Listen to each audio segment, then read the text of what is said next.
اللهم في هذه الجمعة المباركة أسألك العفو عني والمغفرة لي.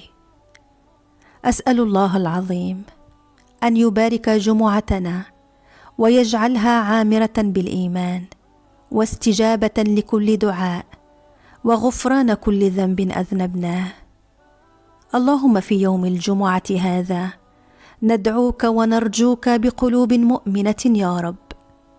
اللهم لا هادي لمن أضللت، ولا معطي لما منعت، ولا مانع لما أعطيت، ولا باسط لما قبضت، ولا مقدم لما أخرت، ولا مؤخر لما قدمت.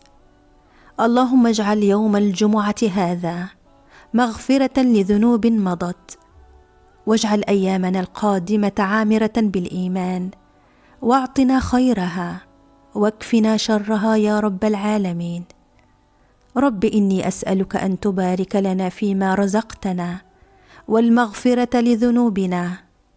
اللهم ارحم موتانا واشف مرضانا، واجعل الخير والإيمان والسكينة تملأ منازلنا.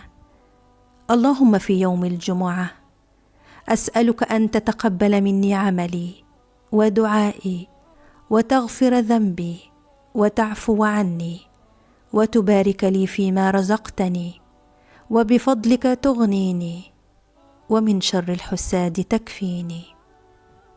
جمعة مباركة.